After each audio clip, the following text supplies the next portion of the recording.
රාජ්‍ය සේවයේ බඳවා ගැනීම ක්‍රියාවලිය සමාලෝචනය කිරීම සහ කාර්ය මණ්ඩල කළමනාකරණය සඳහා අග්‍රාමාත්‍ය ලේකම්ගේ ප්‍රධානත්වයෙන් යුතුව පත් කර ඇති නිලධාරී කමිටුව විසින් ඉදිරිපත් කර ඇති වාර්තාවන් දෙකක් මගින් රේකී අමාත්‍යාංශ 18ක පළාත් සභා 4ක විශේෂ වියදම් මේකක දෙකක තනතුරු පුරප්පාඩු 15073ක් සඳහා බඳවා ගැනීම නිර්දේශ කර ඇත.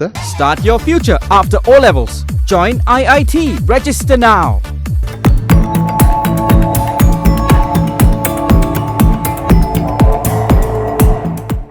The Cabinet has approved the recruitment of 15,073 personnel to fill vacancies across the state sector.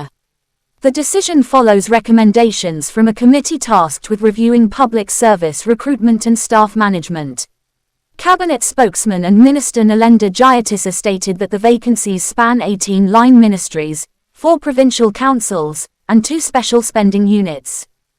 ඒ අනුව එම වාර්තා මගින් නිර්දේශිත බඳවා ගැනීම සිදු කිරීම පිණිස අමාත්‍ය මණ්ඩලය අනුමැතිය ලබා දුන්නා.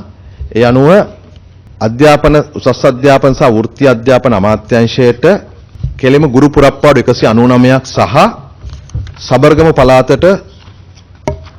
පළාතේ අධ්‍යාපන අමාත්‍යාංශය සඳහා ගුරු පුරප්පාඩු 3661ක් සහිතව ගුරුවරුන් 6000කට ආසන්න ප්‍රමාණයක් බඳවා ගැනීමට ඇතුළත්ව මෙම පුරප්පාඩු පිරීම සඳහා අනුමැතිය ලබා දීලා තිනවා. යටතේ රාජ්‍ය පරිපාලන පළාත් සභා සහ පළාත් පාලන අමාත්‍යාංශයට තනතුරු 1658ක්, සෞඛ්‍ය සහ ජනමාධ්‍ය අමාත්‍යාංශයට විශේෂ තැපැල් දෙපාර්තමේන්තුවේ තැපැල් සේවා නිලධාරී 2-3 ඇතුළත්ව 300ක් බඳවා ගැනීමට ඇතුළත් තනතුරු 493ක් බඳවා ගැනීමට හැටියට මේ විදිහට පුරප්පාඩු 15073ක් පිරීම සඳහා අනුමැතිය ලබා දීලා තියෙනවා.